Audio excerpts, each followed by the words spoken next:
Alappuzha medical കോളേജിൽ സർജറിക്ക് പോയപ്പോൾ മേടിക്കുന്ന പഞ്ഞി വരെ വാങ്ങിച്ചുകൊണ്ടാണ്. ഇങ്ങനെയാണോ താരതമ്യം ചെയ്യുന്നത്? 10 കൊല്ലം മുമ്പുള്ള കണക്കാണോ സാർ ഇവിടുത്തെ ചോദ്യം? മെഡിക്കൽ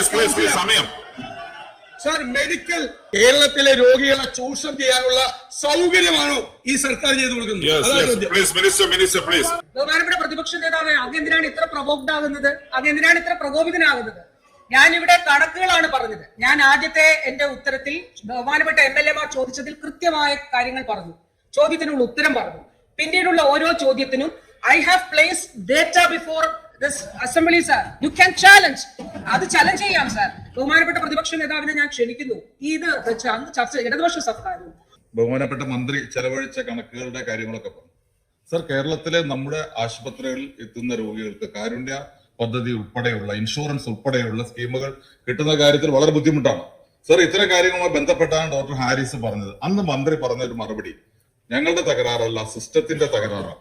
മന്ത്രിയോട് പറഞ്ഞു ഒന്നാം പിണറായി ഗവൺമെന്റ്, രണ്ടാം പിണറായി ഗവൺമെന്റ് വന്നു. ഈ ഗവൺമെന്റിന്റെ അവസാന വർഷത്തിലാണ്. ഈ 10 വർഷം കഴിയുമ്പോഴും ഈ സിസ്റ്റത്തിന്റെ തകരാറ് എന്താണെന്ന് ഗവൺമെന്റ് പരിശോധിച്ചിട്ടുണ്ടോ? സിസ്റ്റത്തിന്റെ തകരാറ് എന്താണെന്ന് അത് പരിഹരിക്കാനുള്ള എന്തെങ്കിലും നടപടി എടുത്തിട്ടുണ്ടോ? അത്തരം കാര്യങ്ങളൊന്ന് വിശദമാക്കാൻ കഴിയും.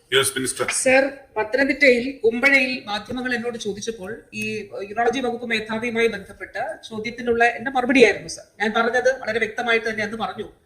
ഒരു വിദ്യാർത്ഥിക്ക് ശസ്ത്രക്രിയ തുടങ്ങി എന്നത് ആ ഡോക്ടർക്ക് ആ രീതിയിൽ ഫീൽ ചെയ്തത് നല്ലൊരു കാര്യമായിട്ട് ഞാൻ കാണുന്നു എന്നുള്ളത് അന്ന് പറഞ്ഞു. രണ്ടാമത്തെ കാര്യം പറഞ്ഞത് സർ, ഇതില് ഒരു സർക്കാർ സംവിധാനത്തിൽ സ്വകാര്യ മേഖല പോലെ നമുക്കൊരു എക്യുപ്മെന്റ് പ്രൊക്യൂർ ചെയ്യാൻ കഴിയില്ല സാർ.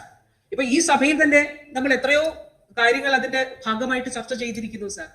സാർ, ഇതിനൊരു പ്രൊസീജിയർ ഉണ്ട്. ആ പ്രൊസീജിയറിന്റെ ഭാഗമായിട്ടാണ് ചെയ്യേണ്ടത്. അപ്പൊ ആ പ്രൊസീജിയറിൽ ഇപ്പൊ ഒരു ഉദാഹരണം പറഞ്ഞാൽ എന്താണ് ഞാൻ പറഞ്ഞതെന്നുള്ളത് വളരെ വ്യക്തമായി അത് കൃത്യമായിട്ട് മനസ്സിലാക്കേണ്ടവർ അത് മനസ്സിലാക്കിയിട്ടുണ്ട് സാർ. കാരണം തിരുവനന്തപുരം മെഡിക്കൽ കോളേജിൽ ഉൾപ്പെടെ സൂപ്രണ്ടുമാർക്ക് പരമാവധി ചെലവഴിക്കാൻ കഴിയുന്ന തുക 1 ലക്ഷം രൂപയാണ് ഒരു HDSന്റെ സെക്രട്ടറി എന്നുള്ള നിലയിൽ. സാർ, ഇപ്പോൾ എക്യുപ്മെന്റ്സിന്റെ ഒക്കെ വില കൂടിയിട്ടുണ്ട്. അപ്പൊ ആ 1 ലക്ഷം രൂപ എന്നുള്ള ഫിനാൻഷ്യൽ ക്യാപ്പ് ഉയർത്തണം എന്നുള്ളതാണ്. അപ്പൊ അതിന്റെ അടിസ്ഥാനത്തിൽ കാലോചിതമായിട്ടുള്ള മാറ്റങ്ങൾ ഈ സംവിധാനത്തിൽ കൊണ്ടുവരേണ്ടതായിട്ട് ഉണ്ട് എന്നുള്ളത് തന്നെയാണ് സാർ. ബഹുമാനപ്പെട്ട അംഗം പറഞ്ഞ ഒരു കാര്യം സാർ, ഇൻഷുറൻസ് കിട്ടുന്നതിന് പ്രയാസമുണ്ട് എന്ന് പറഞ്ഞു സാർ. 2015-16 അവരുടെ സർക്കാരിന്റെ അവസാന കാലയളവായിരുന്നല്ലോ സാർ. അന്ന് 114 കോടി രൂപയാണ് സംസ്ഥാനത്ത് ഇൻഷുറൻസ് ആയിട്ട് ആളുകൾക്ക് നൽകിയിരുന്നത് സാർ. 2024-25 കഴിഞ്ഞ സാമ്പത്തിക വർഷം 1498.5 കോടി രൂപ സാർ. സാർ, ഈ 4 വർഷം ഈ സർക്കാരിന്റെ 4 വർഷം 7708 കോടി രൂപ സംസ്ഥാനത്ത് ജനങ്ങൾക്ക് സൗജന്യ ചികിത്സ നൽകി സാർ. എത്ര ലക്ഷമാണ്? 25,17,000 ആളുകൾക്ക് സൗജന്യ ചികിത്സ നൽകി സാർ. സാർ, ഇത് ഒരു പ്രത്യേക പ്രൊസീജിയർ മാത്രമല്ല, എല്ലാ പ്രൊസീജിയറും. ഇപ്പൊ കരൾ മാറ്റിവയ്ക്കൽ ശസ്ത്രക്രിയ UDFന്റെ കാലത്ത് ഉണ്ടായിരുന്നില്ല സാർ. അന്ന് തിരുവനന്തപുരം മെഡിക്കൽ കോളേജിൽ ഒരു ശസ്ത്രക്രിയ നടത്തിയപ്പോൾ നിർഭാഗ്യവശാൽ രോഗി മരിച്ചുപോയി. പക്ഷേ ഇന്ന് തിരുവനന്തപുരം മെഡിക്കൽ കോളേജും കോട്ടയം മെഡിക്കൽ കോളേജും ഉൾപ്പെടെയുള്ള മെഡിക്കൽ കോളേജുകളിൽ വിജയകരമായി സൗജന്യമായി, പരമാവധി സൗജന്യമായി അല്ലെങ്കിൽ മിതമായ നിരക്കിൽ കരൾ മാറ്റിവയ്ക്കൽ ശസ്ത്രക്രിയ നടക്കുന്നുണ്ട് സാർ. ഹൃദയ മാറ്റിവയ്ക്കൽ ശസ്ത്രക്രിയ ഇപ്പോ എറണാകുളം ജനറൽ ആശുപത്രി രാജ്യത്തെ ആദ്യത്തെ ജില്ലാ ആശുപത്രിയാണ്. ഹൃദയ മാറ്റിവയ്ക്കൽ ശസ്ത്രക്രിയക്ക് ലൈസൻസ് ഉള്ളതാണ് സാർ. സാർ, മജ്ജ മാറ്റിവയ്ക്കൽ ശസ്ത്രക്രിയ, കരൾ മാറ്റിവയ്ക്കൽ ശസ്ത്രക്രിയയുടെ പറയുമ്പോൾ സാർ സ്വകാര്യ മേഖലയിൽ 40-45 ലക്ഷം രൂപയാണ് സാർ. അതാണ് സൗജന്യമായി നൽകുന്നത് സാർ. ഈ മാറ്റം കേരളത്തിന്റെ ആരോഗ്യ മേഖലയിൽ ഉണ്ടായിട്ടുണ്ട്. ഒരു കാര്യം കൂടി sir, national statistical survey office NSSO നമ്മൾ ഗൂഗിൾ ചെയ്ത് നോക്കിയാൽ അത് കാണാൻ സാധിക്കും sir. Out of pocket expenditure കേരളത്തിൽ കുറഞ്ഞിട്ടുണ്ട്. അതാണല്ലോ ഏറ്റവും പ്രധാനപ്പെട്ട കണക്ക് sir. Sir, out of pocket expenditure national statistical sample സർവേയുടെ ഓഫീസിന്റെ റിപ്പോർട്ടിൽ പറയുന്നത് സാർ, 2016 ഗ്രാമീണ മേഖലയിൽ 17,054 രൂപ. ഞാൻ പറയുന്നില്ല, നിങ്ങളുടെയൊക്കെ ഫോണിൽ ഇന്റർനെറ്റ് കണക്ഷൻ ഉണ്ട്, അതിലൊന്ന് സെർച്ച് ചെയ്താൽ കാണാം. നാഷണൽ സ്റ്റാറ്റിസ്റ്റിക്കൽ സർവേ ഗ്രാമീണ മേഖലയിൽ 2016 17,054 രൂപ, നഗരമേഖലയിൽ 23,123 രൂപ. സാർ, 2024 റിപ്പോർട്ട് എത്രയാണെന്ന് അറിയാമോ സാർ? ഗ്രാമീണ മേഖലയിൽ 17,000 എന്നുള്ളത് ഔട്ട് ഓഫ് പോക്കറ്റ് എക്സ്പെൻഡിച്ചർ 7,000 കുറഞ്ഞു, 10,929. നഗരമേഖലയിലെ 23,000 എന്നുള്ളത് 10,000 രൂപ കുറഞ്ഞ് 13,140 രൂപയായി. ഇതാണ് ഇടതുപക്ഷ സർക്കാർ കേരളത്തിലെ ആരോഗ്യ മേഖലയിൽ നടത്തിയിരിക്കുന്ന intervention sir. Shri IC Balakrishnan. ഈ കാരുണ്യ ആരോഗ്യ സുരക്ഷാ പദ്ധതിയുടെ ഭാഗമായി നിരവധി പാവപ്പെട്ട രോഗികൾക്ക് സൗജന്യമായി ചികിത്സ കൊടുക്കുന്നു എന്ന് പറയുമ്പോൾ ഇവിടെ അനിൽകുമാർ MLA സൂചിപ്പിച്ചതുപോലെ പല ആസ്പത്രികൾ അത് നിഷേധിക്കപ്പെടുകയാണ്. കാരണം അന്വേഷിച്ച് പറയാൻ കഴിഞ്ഞത് കേരളത്തിലെ വിവിധ ഹോസ്പിറ്റലുകളിൽ കാരുണ്യ ആരോഗ്യ സുരക്ഷാ പദ്ധതി, ഇൻഷുറൻസ് പദ്ധതിയുള്ള ഹോസ്പിറ്റലുകളിൽ 1500ഓളം കോടി രൂപ ഗവൺമെന്റ് കുടിശ്ശിക കൊടുക്കാനുണ്ടെന്ന് അറിയാൻ കഴിഞ്ഞത്. അത് അങ്ങയുടെ ശ്രദ്ധയിൽപ്പെട്ടിട്ടുണ്ടോ? ഈ പ്രശ്നം പരിഹരിക്കാനുള്ള നടപടി സ്വീകരിക്കുമോ? Yes minister. സാർ, ഞാൻ പറഞ്ഞു 4 വർഷം 7708 കോടി രൂപ സംസ്ഥാനത്ത് സൗജന്യ ചികിത്സ നൽകിയിട്ടുണ്ട്. അതിൽ ധനവകുപ്പ് ഇപ്പൊ കഴിഞ്ഞ ദിവസം 92 കോടി രൂപ, അതില് നമുക്കിനി ശേഷിക്കുന്ന കുടിശ്ശിക ഓരോ വർഷവും നൽകിയാണ് ധനവകുപ്പ് പോകുന്നത്. കഴിഞ്ഞ ദിവസം 92 കോടി രൂപ നൽകിയിട്ടുണ്ട്. ശേഷിക്കുന്ന തുക ധനകാര്യ വകുപ്പ് മന്ത്രി തന്നെ നിർദ്ദേശം നൽകിക്കൊണ്ട് പോവുകയാണ് സാർ. സാർ, ബഹുമാനപ്പെട്ട അംഗത്തിന്റെ മാനന്തവാടിയിൽ നൂൽപ്പുഴയിൽ കഴിഞ്ഞ ദിവസം നീതി ആയോഗിന്റെ വൈസ് ചെയർമാൻ വന്നിരുന്നു സാർ. സാർ, അദ്ദേഹം അവിടെ കുറിച്ചു വെച്ചിട്ട് പോയൊരു കുറിപ്പുണ്ട് സാർ. അദ്ദേഹം പറഞ്ഞത് മഴ എന്റെ ഇവിടേക്കുള്ള സന്ദർശനത്തെ മുടക്കിയില്ല എന്നുള്ളതിൽ ഞാൻ സന്തോഷിക്കുന്നു. കാരണം ഇത്തരത്തിലുള്ള ഒരു ആരോഗ്യ കേന്ദ്രം സന്ദർശിക്കാൻ എനിക്ക് കഴിഞ്ഞതിൽ ഞാൻ അഭിമാനിക്കുന്നു. ഇവിടുത്തെ എല്ലാ ക്രമീകരണങ്ങളിലും ഞാൻ സംതൃപ്തമാണ് എന്നുള്ളതാണ് പറഞ്ഞത്. ബഹുമാനപ്പെട്ട അംഗം ഒപ്പം ഞാൻ അവിടെ സന്ദർശനം നടത്തിയിട്ടുണ്ട്. ഇത് കേരളത്തിലെ ആരോഗ്യ മേഖലയിൽ വന്നിട്ടുള്ള മാറ്റമാണ് സാർ. ജനങ്ങളെ ചേർത്ത് പിടിച്ച് നമുക്ക് ഒന്നിച്ച് മുന്നോട്ട് പോകാം. ഒരാളും രോഗത്തിന്റെ മുന്നിൽ നിസ്സഹായരായി പോകാൻ പാടില്ല സാർ. ശ്രീ സനീഷ് കുമാർ ജോസഫ്. സാർ, ആരോഗ്യ വകുപ്പിന് ഒരു കപ്പിത്താനില്ലാത്ത അവസ്ഥയാണ് സാർ. കുത്തഴിഞ്ഞ അവസ്ഥയാണ്. ചികിത്സാ പിഴവുകൾ തുടർക്കഥയാവുകയാണ്. രോഗിയായി ആശുപത്രിയിൽ പോയാൽ ഡെഡ് ബോഡിയായി തിരിച്ചു വരേണ്ട സ്ഥിതിയാണ് സാർ. ചാലക്കുടിയിലെ ഒരു റീജിയണൽ ട്രെയിനിങ് ഇൻസ്റ്റിറ്റ്യൂട്ട് നിർമ്മാണം കഴിഞ്ഞിട്ട് ഇപ്പോൾ 5 വർഷം കഴിഞ്ഞു. കാട് പിടിച്ചു കിടക്കുന്ന സ്ഥിതിയാണ്. ജീവനക്കാരില്ലാത്തതുകൊണ്ട് അതിന്റെ പ്രവർത്തനം നടക്കാത്ത അവസ്ഥയാണ് സാർ. ചികിത്സാ ചെലവിന്റെ ഭൂരിഭാഗവും കേരളത്തിലെ ജനങ്ങൾ സ്വന്തം പോക്കറ്റിൽ നിന്ന് ചെലവാക്കേണ്ടി വരുന്നുവെന്ന് പറഞ്ഞത് മുൻ ആരോഗ്യവകുപ്പ് പ്രിൻസിപ്പൽ സെക്രട്ടറിയാണ്. സർക്കാർ ആശുപത്രികളിലെ ചികിത്സാ ഉപകരണങ്ങളും മരുന്നും വാങ്ങുന്നതിനുള്ള സംവിധാനങ്ങളുടെ പരിമിതി പരിഹരിക്കപ്പെടേണ്ടതാണെന്നും നടപടിക്രമങ്ങൾ ലളിതമാക്കേണ്ടതുമാണെന്ന വസ്തുത സർക്കാരിന് ബോധ്യപ്പെട്ടിട്ടുണ്ടോ? ചികിത്സാ ഉപകരണങ്ങളും മരുന്നും എത്തിക്കുന്നതിനുള്ള കാലതാമസം ഒഴിവാക്കുന്നതിന് എന്തെങ്കിലും നിർദ്ദേശങ്ങൾ വിദഗ്ധ സമിതി ശുപാർശ ചെയ്തിട്ടുണ്ടോ? സാർ, ബഹുമാനപ്പെട്ട അംഗം ആദ്യം പറഞ്ഞത് UDF കാലത്തെ കുറിച്ചാണെന്ന് തോന്നുന്നു സാർ. കാരണം ഈ തൃശ്ശൂരിൽ ഉൾപ്പെടെ ഇപ്പൊ തൃശ്ശൂരില് അദ്ദേഹത്തിന്റെ ജില്ലയിൽ ഒരു ജില്ലാശുപത്രി ഉണ്ട് സാർ. 9 വർഷം മുൻപ് അവിടെ ഒരു കാത്ത് ലാബ് ഉണ്ടായിരുന്നില്ല. ഇന്ന് ഇപ്പൊ കഴിഞ്ഞ ദിവസം നമ്മൾ ഈ 2023 അവിടെ ഔപചാരികമായി ഉദ്ഘാടനം ചെയ്തത് സാർ. 4000 കാർഡിയോളജിക്കൽ ഇന്റർവെൻഷൻ ആണ് സാർ അവിടെ നടന്നിട്ടുള്ളത്.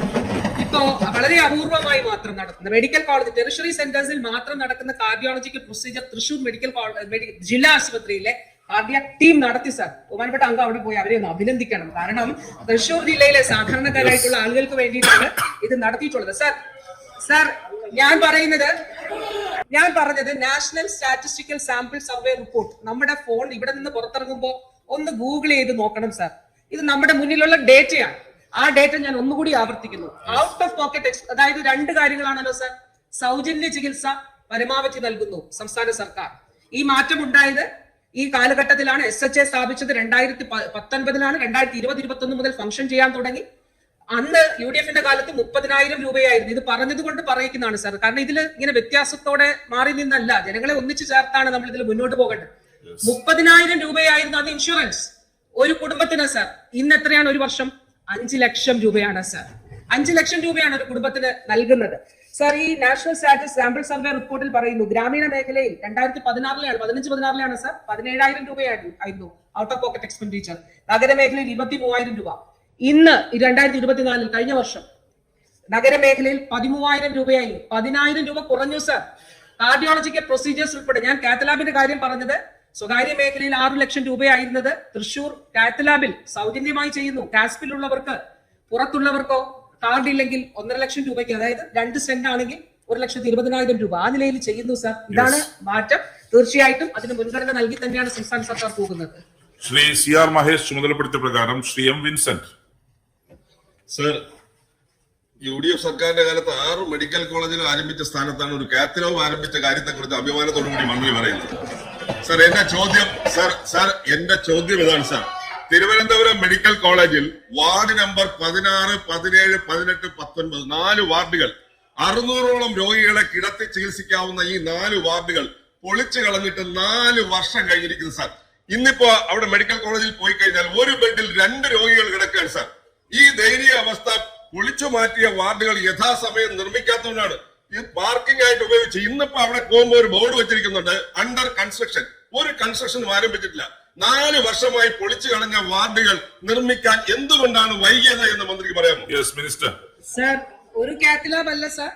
9 വർഷം മുൻപ് ഒരു ജില്ലാ ആശുപത്രിയിലും കാത്ത് ലാബ് ഉണ്ടായിരുന്നില്ല.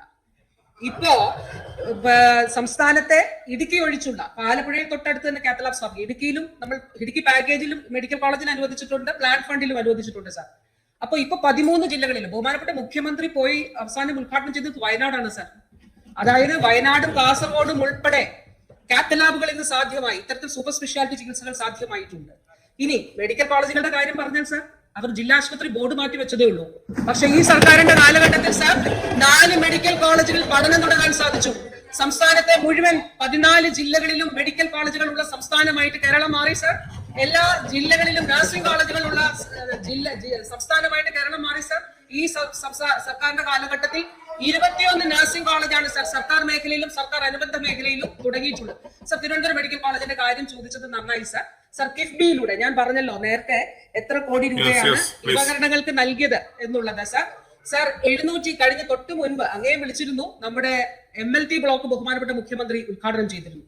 അതായത് കിഫ്ബിയിലൂടെ 724 കോടി രൂപ തിരുവനന്തപുരം മെഡിക്കൽ കോളേജിൽ അനുവദിച്ച് പുതിയ ബ്ലോക്കുകൾ അവിടെ നിർമ്മിക്കുകയാണ്. അവിടെയുള്ള പുതിയ മേൽപ്പാലം ഉൾപ്പെടെ അതുപോലെ MLT ബ്ലോക്ക് മറ്റ് അനുബന്ധ സൗകര്യങ്ങളെല്ലാം ഇതിന്റെ ഭാഗമായിട്ട് ഒരുക്കുകയാണ്. ബഹുമാനപ്പെട്ട അംഗം പറഞ്ഞെടുത്ത് സൂപ്പർ സ്പെഷ്യാലിറ്റി ബ്ലോക്കാണ് സാർ. എയർപോർട്ട് അതോറിറ്റി ഓഫ് ഇന്ത്യയുടെ, അതായത് അവരുടെ സാങ്ഷൻ വേണമായിരുന്നു സാർ. ഇത് പൊളിച്ചു മാറ്റിയിട്ട് ആ ഹൈറ്റ് അനുസരിച്ച് മാത്രമേ അത് ചെയ്യാൻ കഴിയുള്ളൂ. അപ്പൊ സാധാരണ നിലയിലുള്ള ടെക്നിക്കൽ ആയിട്ടുള്ള പ്രൊസീജിയേഴ്സിന് പുറമെ എയർപോർട്ട് അതോറിറ്റി ഓഫ് ഇന്ത്യയുടെ കൂടി സാങ്ഷൻ എടുത്തുകൊണ്ട് അവർ നിശ്ചയിക്കുന്ന ഹൈറ്റിലാണ് ആ കെട്ടിടം പണിയേണ്ടത് എന്നുള്ളത് കൊണ്ട് പലതരത്തിൽ അവരുമായിട്ട് ആശയവിനിമയം നടത്തി സാർ. അത് ആ കെട്ടിടത്തിന്റെ നിർമ്മാണ പ്രവർത്തനം അവിടെ ഇപ്പോൾ ഉടനെ തന്നെ അതിന്റെ ഗ്രൗണ്ട് ലെവൽ എല്ലാം നടത്തി കഴിഞ്ഞു. ഉടനെ തന്നെ അത് ആരംഭിക്കും സാർ. സാർ, കേരളത്തിലെ ആരോഗ്യരംഗം മോശമാണെന്നും മെഡിക്കൽ കോളേജുകൾ ആകെ കുഴപ്പമാണെന്നും വരുത്തി തീർക്കാൻ സ്വകാര്യ മേഖലയിലെ ചില ആശുപത്രികളുടെ അച്ചാരം വാങ്ങി ചില ആളുകൾ ഇറങ്ങി തിരിച്ചിട്ടുണ്ട് സാർ. എന്റെ ചോദ്യം നമ്മള് ബഹുമാനപ്പെട്ട മന്ത്രി മറുപടി പറഞ്ഞപ്പോ പറഞ്ഞു 25 ലക്ഷത്തിലധികം ആളുകൾക്ക് സൗജന്യ ചികിത്സ നൽകിയ കാലഘട്ടമാണ് ഈ കാലഘട്ടം. സൗജന്യ മരുന്നുകൾക്കായിട്ട് എത്ര കോടി രൂപ കൂടി നൽകിയെന്ന് പറയാമോ? സർ, 25 ലക്ഷത്തിൽ 17,000 രോഗികൾക്കാണ് സൗജന്യ ചികിത്സ നൽകിയിട്ടുള്ളത്. അതുകൂടാതെ സാർ, ഇവിടെ ബഹുമാനപ്പെട്ട അംഗം പറഞ്ഞതുപോലെ ഈ 4 വർഷം മാത്രം നമ്മൾ നോക്കുകയാണെങ്കിൽ 7,708 കോടി രൂപ സൗജന്യ ചികിത്സയ്ക്ക് വേണ്ടിയിട്ട് നൽകിയിട്ടുണ്ട് സാർ. സാർ, ഒരു വർഷം സൗജന്യ മരുന്നിനു വേണ്ടി ഏതാണ്ട് 650 മുതൽ 700 കോടി രൂപ വരെ KMCL സാർ അത് വാങ്ങിക്കുന്നുണ്ട്. ഒരു ഉദാഹരണം പറയട്ടെ സാർ, എങ്ങനെയാണ് ഈ മാറ്റം വരുന്നത് എന്നുള്ളത്. ഇപ്പൊ ഒരു ഡയാലിസിസിന് സർക്കാർ സംവിധാനത്തിന് പുറത്ത് ചെയ്യുകയാണെങ്കിൽ സാർ 1,500 മുതൽ 2,000 രൂപ വരെയാകും. 9 വർഷം മുൻപ് സാർ 12 ഡയാലിസിസ് സെന്റേഴ്സ് ജില്ലാ ആശുപത്രികളിൽ ഉണ്ടായിരുന്നുള്ളൂ സാർ. ഇന്ന് നമ്മൾ സംസാരിക്കുമ്പോൾ താലൂക്ക് ആശുപത്രി തലം മുതലാണ് ഡയാലിസിസുകൾ സ്ഥാപിച്ചു വരുന്നത്. 112 ആശുപത്രികളിൽ ഡയാലിസിസ് സംവിധാനം ഏർപ്പെടുത്തി കഴിഞ്ഞു. എങ്ങനെയാണ് ഇത് പ്രയോജനപ്പെടുക സാർ? പുറത്ത് 1,500 മുതൽ 2,000, 1,500 കണക്കാക്കിയാൽ 3 ഡയാലിസിസ് ഒരു മാസം ചെയ്താൽ സാർ 4,000, ഒരു ആഴ്ച ചെയ്താൽ 4,500 രൂപ. അപ്പൊ ഒരു മാസം എത്ര രൂപ ഒരു വ്യക്തിക്ക് ചെലവാകും സാർ? അവിടെയാണ് സൗജന്യമായി സർക്കാർ ആശുപത്രികളിലൂടെ ഡയാലിസിസ് ഒരുക്കുന്നത് എന്നുള്ളത് നമ്മൾ കാണേണ്ടതാണ്. ഇതാണ് കേരളത്തിൽ ആളുകൾക്ക്, രോഗികൾക്ക് അനുഭവവേദ്യമാകുന്ന ചികിത്സയിലുള്ള മാറ്റം. വളരെ സുപ്രധാനമായ ഒരു ചോദ്യമാണ് ഈ സഭയുടെ മുമ്പാകെ വന്നിരിക്കുന്നത്. അതായത് മെഡിക്കൽ കോളേജ് അടക്കമുള്ള സർക്കാർ ആശുപത്രിയിൽ ചെല്ലുന്ന കാരുണ്യ പദ്ധതിയിൽ, ആരോഗ്യ സുരക്ഷാ പദ്ധതിയിൽപ്പെട്ട ആളുകൾക്ക് പോലും, അതായത് ഏറ്റവും പാവങ്ങളിൽ പാവങ്ങളായ ആളുകൾക്ക് പോലും സ്വന്തം ചെലവിൽ ചികിത്സാ ഉപകരണങ്ങൾ വാങ്ങിച്ചു കൊടുക്കേണ്ട ഗതികേടിനെ കുറിച്ചാണ് ചോദ്യം സർ. അത് മെഡിക്കൽ കോളേജിലെ ഡിപ്പാർട്ട്മെന്റിന്റെ HOD-മാരുൾപ്പെടെ കേരളത്തിലെ വ്യാപകമായി മെഡിക്കൽ സർവീസിലെ ഡോക്ടർമാരുൾപ്പെടെ പരാതി പറഞ്ഞിരിക്കുന്ന ഗുരുതരമായ ഒരു വിഷയമാണ്. ആലപ്പുഴ മെഡിക്കൽ കോളേജിൽ സർജറിക്ക് പോയപ്പോൾ മേടിക്കുന്ന പഞ്ഞി വരെ വാങ്ങിച്ചുകൊണ്ടാണ് സർജറിക്ക് പോകേണ്ട സ്ഥിതി ഉണ്ടായത് സർ. ആ ചോദ്യത്തിന് ബഹുമാനപ്പെട്ട മന്ത്രി മറുപടി പറയുമ്പോൾ 10 കൊല്ലം മുമ്പ് UDF സർക്കാർ ഭരിച്ചിരുന്ന കാലത്തെ കണക്ക്, ഒരു 25 കൊല്ലോ അല്ലെങ്കിൽ EMS സർക്കാർ ഭരിച്ചിരുന്ന കാലത്ത് പറ, അന്ന് എക്സ്റേ യൂണിറ്റ് പോലും ഉണ്ടായിരുന്നില്ല. ഇങ്ങനെയാണോ താരതമ്യം ചെയ്യുന്നത്? 10 കൊല്ലം മുമ്പുള്ള കണക്കാണോ സാർ ഇവിടുത്തെ ചോദ്യം? എന്താ ഇവിടുത്തെ ചോദ്യം? ആശുപത്രിയിൽ ചെല്ലുന്ന ആളുകൾ സ്വന്തം ചെലവിൽ പ്ലീസ് അദ്ദേഹം ചോദിക്കട്ടെ പ്ലീസ് പാവപ്പെട്ട അദ്ദേഹം ചോദിക്കട്ടെ പ്ലീസ് സാധനങ്ങൾ സ്വന്തം ചെലവിൽ നൂലും സൂചിയും സർജിക്കൽ എക്യുപ്മെന്റ്സും വാങ്ങിച്ചു കൊടുക്കേണ്ട ഗതികേടിനെ കുറിച്ചാണ് ചോദ്യം. സാർ, ഈ സ്ഥിതി സർക്കാർ ഓഫീസിലാക്കി. എന്താ മന്ത്രി പറഞ്ഞത്? Please. എന്താ ജില്ലാ ആശുപത്രിയുടെ പേര് മാറ്റിവെച്ച മെഡിക്കൽ കോളേജ് ആവുക? ഒരു ആരോഗ്യമന്ത്രി ഇതുപോലെ പറയരുത്, അബദ്ധം പറയരുത്. സാർ, മെഡിക്കൽ സമയം സാർ മെഡിക്കൽ കൗൺസിലാണ് മെഡിക്കൽ കോളേജിന് അംഗീകാരം കൊടുക്കുന്നത്. സാർ, ഒരു ജില്ലാ ആശുപത്രിയുടെ ബോർഡ് മാറ്റി മെഡിക്കൽ കോളേജ് എന്ന് വെക്കാൻ ഇന്ത്യൻ മെഡിക്കൽ കൗൺസിൽ മെഡിക്കൽ കോളേജിന് അംഗീകാരം തരുമെന്ന് പറഞ്ഞ ആര് മണ്ണത്തരമാണ്? മനസ്സിലായി സാർ? അതുകൊണ്ട് ചോദ്യങ്ങളിൽ നിന്ന് പോകരുത്. അന്ന് ഒരു കാര്യത്തിൽ അങ്ങയോട് ഞാൻ പരാതി പറയുന്നു. ഗുരുതരമായ ഒരു ആരോപണം ബഹുമാനപ്പെട്ട മെമ്പർ ശ്രീ ജോയി ഉദ്ധരി. അങ്ങ് ചോദ്യത്തിൽ ഇത്തരം ദുരുദ്ദേശപരമായ കാര്യങ്ങൾ പറയാൻ പാടില്ല എന്ന് റൂൾസിലുണ്ട്. അങ്ങ് ഇടപെട്ടില്ല. സാർ, ഞാൻ പറയുന്നു, ഈ മെഡിക്കൽ കോളേജിനെ സർക്കാർ സ്ഥാപനങ്ങളെ ഇതുപോലെയാക്കി സ്വകാര്യ മേഖലയ്ക്ക് കേരളത്തിലെ രോഗികളെ ചൂഷണം ചെയ്യാനുള്ള സൗകര്യമാണോ ഈ സർക്കാർ ചെയ്തു കൊടുക്കുന്നത്? ബഹുമാനപ്പെട്ട ഒരു മിനിറ്റ്. ബഹുമാനപ്പെട്ട ലീഡർ ഓഫ് ഒപ്പോസിഷൻ, അങ്ങ് ചോദ്യത്തിനെടുത്തിരിക്കുന്ന 2 മിനിറ്റും 22 സെക്കൻഡുമാണ്. പ്ലീസ് ചെയറുമായി ഭാവിയിൽ സഹകരിക്കണം. പ്ലീസ് ചോദ്യത്തിന് സാധാരണ പ്ലീസ് അവിടെ ഇരിക്കെ. ചോദ്യങ്ങൾക്ക് ഉത്തരം ഒരു മിനിറ്റ് അവിടെ ഇരിക്കെ. ചോദ്യങ്ങൾക്ക് ഉത്തരം ഒബ്ജക്റ്റീവ് ആയിരിക്കില്ലല്ലോ. ചോദ്യങ്ങൾക്ക് ഒരിക്കലും ഉത്തരം ഒബ്ജക്റ്റീവ് ആയിരിക്കില്ല, സബ്ജക്റ്റീവ് ആയിരിക്കും. അത് അങ്ങ് അറിയാത്ത ആളൊന്നുമല്ലല്ലോ. യെസ്, ബഹുമാനപ്പെട്ട മിനിസ്റ്റർ, ഒരു മിനിറ്റ് പ്ലീസ്. ബഹുമാനപ്പെട്ട മിനിസ്റ്റർ. സാർ, ബഹുമാനപ്പെട്ട പ്രതിപക്ഷ നേതാവേ, അങ്ങ് എന്തിനാണ് ഇത്ര പ്രൊവോക്ഡ് ആകുന്നത്? അങ്ങ് എന്തിനാണ് ഇത്ര പ്രകോപിതനാകുന്നത്? ഞാൻ ഇവിടെ കണക്കുകളാണ് പറഞ്ഞത്. ഞാൻ ആദ്യത്തെ എന്റെ ഉത്തരത്തിൽ ബഹുമാനപ്പെട്ട MLA ചോദിച്ചതിൽ കൃത്യമായ കാര്യങ്ങൾ പറഞ്ഞു, ചോദ്യത്തിനുള്ള ഉത്തരം പറഞ്ഞു. പിന്നീടുള്ള ഓരോ ചോദ്യത്തിനും I have place data before this assembly. Sir, you can challenge. അത് ചലഞ്ച് ചെയ്യാം സാർ. ബഹുമാനപ്പെട്ട പ്രതിപക്ഷ നേതാവിനെ ഞാൻ ക്ഷണിക്കുന്നു. ഇത് വെച്ച് അന്ന് ചർച്ച, ഇടതുപക്ഷ സർക്കാരും അതുപോലെ അവരും ചെയ്ത കാര്യങ്ങൾ നമുക്കത് ചർച്ച ചെയ്യാം. എങ്ങനെയാണ് ഔട്ട് ഓഫ് പോക്കറ്റ് എക്സ്പെൻഡിച്ചർ കുറഞ്ഞത് എന്നുള്ളത് ചർച്ച ചെയ്യാം സാർ. ഞാൻ വളരെ വിനയപൂർവ്വം പറയുന്നു സാർ. ജില്ലാ ആശുപത്രിയുടെ ബോർഡ് മാറ്റിവെച്ച കാര്യം പറഞ്ഞതുകൊണ്ട് ഒരു കാര്യം പറയട്ടെ സാർ. ഞാൻ ഇതിനു മുൻപുള്ള ശ്രീ മൻസുഖ് മാണ്ഡവ്യ ആരോഗ്യമന്ത്രിയും ഇപ്പോഴത്തെ ആരോഗ്യമന്ത്രി ഞാൻ പലതവണ വയനാടും കാസർഗോഡും മെഡിക്കൽ കോളേജുകൾക്ക് വേണ്ടിയിട്ട് പോയി കണ്ടിട്ടുണ്ട് സാർ. തരണം എന്നുള്ളത് പറഞ്ഞു. ഞാൻ സ്പെഷ്യൽ പരിഗണന നൽകണം. ഞാൻ MP പേര് പറയുന്നില്ല സാർ. പക്ഷേ ആ ആരോഗ്യമന്ത്രി ശ്രീ മൻസുഖ് മാണ്ഡവ്യ എന്നോട് പറഞ്ഞത് എന്തെന്നറിയോ? But your MP has never mentioned about it. then so let me see എന്നാണ് സാർ പറഞ്ഞത്. അപ്പോ ജില്ലാ ആശുപത്രികൾ മെഡിക്കൽ കോളേജുകൾ ആക്കുന്ന ഒരു പദ്ധതിയുണ്ട് സാർ. സാർ, ജില്ലാ ആശുപത്രികൾ മെഡിക്കൽ കോളേജ് ആക്കുന്ന പദ്ധതിയിൽ കേരളത്തെ ഉൾപ്പെടുത്തിയില്ല സാർ, കേന്ദ്രം ഉൾപ്പെടുത്തിയില്ല. നമ്മൾ സംസ്ഥാന സർക്കാർ കിഫ്ബിയിലൂടെയും അല്ലാതെയും സംസ്ഥാന സർക്കാരിന്റെ ഫണ്ടാണ് സാർ അവിടുത്തെ ഓരോ ഇഷ്ടികയിലും ഉള്ളത് സാർ. അല്ലാതെ ഒരു പണവും നമ്മൾ ഈ മെഡിക്കൽ കോളേജ് യാഥാർത്ഥ്യമാക്കുന്നത് പറയുന്നു. ഞാൻ വളരെ വിനയത്തോടെ പറയുന്നു സാർ. ഞാൻ പറഞ്ഞ കാര്യങ്ങൾ ഞാൻ റെസ്പോൺസിബിൾ ആയിട്ടാണ് പറഞ്ഞിട്ടുള്ളത്. ഇത് തെറ്റാണെങ്കിൽ വി ക്യാൻ ഡിബേറ്റ് സർ. ബഹുമാനപ്പെട്ട പ്രതിപക്ഷ നേതാവിനെ അതിൽ സംവാദത്തിനായിട്ട് ഞാൻ ക്ഷണിക്കുന്നു സാർ. ചോദ്യം നമ്പർ 2